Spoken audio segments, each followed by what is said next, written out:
Hello everyone. నేనైతే నా weight loss జర్నీని మొత్తాన్ని మీకు సిరీస్ లెక్క అప్లోడ్ చేస్తానని చెప్పాను కదా. ఫస్ట్ నేను 3 రీజన్స్ వల్ల నా వెయిట్ లాస్ని స్టార్ట్ చేశాను. ఒక్క రీజన్ వచ్చేసి నాకు డ్రెస్సెస్ అంటే చాలా ఇష్టము. సో నచ్చిన డ్రెస్ వేసుకోవాలి అని.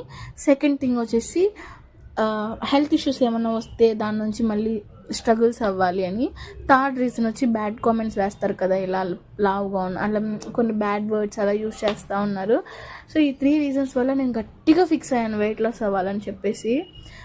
తర్వాత అప్పుడు అసలు బేసిక్ నాలెడ్జ్ కూడా లేదు. అప్పుడు కోవిడ్ టైంలో నేను స్టార్ట్ చేసింది 2020లో నేను స్టార్ట్ చేసిన డైట్.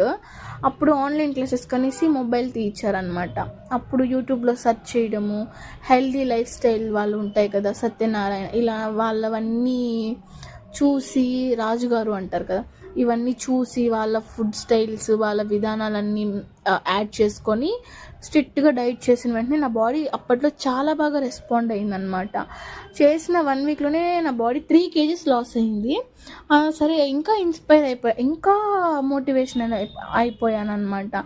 అయిపోయి మళ్ళీ అట్లే కంటిన్యూ చేశాను. ఎంత స్ట్రిక్ట్గా చేశానంటే డైట్ సూపర్గా చేశాను.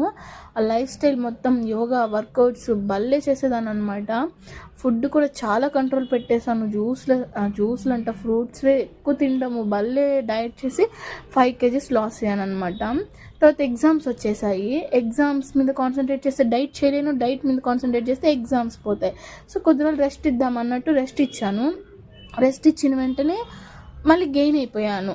3 kgs ఏమో గెయిన్ అయ్యాను. అప్పుడే బుగ్గలు అలా తెలిసిపోయింది, చబ్బీగా అనిపించేసింది. ఇంకా యోగా, వర్కౌట్స్ అన్నీ ఆపేసిన్నాను. అప్పుడు నాకే తెలిసిపోతుంది నేను వెయిట్ గెయిన్ అయిపోయా అనేసి.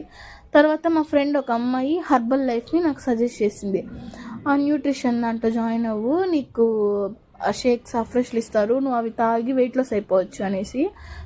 మంత్కి 6,000 చెప్పారు. మా మదర్ని రిక్వెస్ట్ చేసుకొని మార్నింగ్ 7కే వెళ్ళేదాన్ని అనమాట. అక్కడ వెళ్ళి తాగాను. 6 days ట్రయల్ ప్యాక్ తీసుకున్నా, డైరెక్ట్గా మనీ పే చేయకుండా.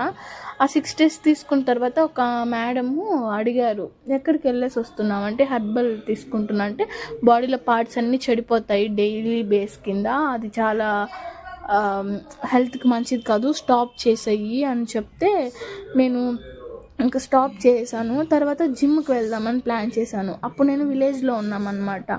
సో జిమ్కి వెళ్ళి మళ్ళీ నేను కాలేజ్కి వెళ్ళాలంటే తిరుపతికి రాలేను కదా, అలా అయిపోయింది. ఇంక ఇలా కూడా లేదు, నేను డైట్ చేయలేకపోతా అన్న, బాగా లేజినెస్ వచ్చేసింది అనమాట. ఇంకెలా అనేసి చాలా ప్లాన్ చేశాను, కానీ ఎందుకో స్ట్రిక్ట్గా డైట్ చేయలేకపోతా ఉన్నా.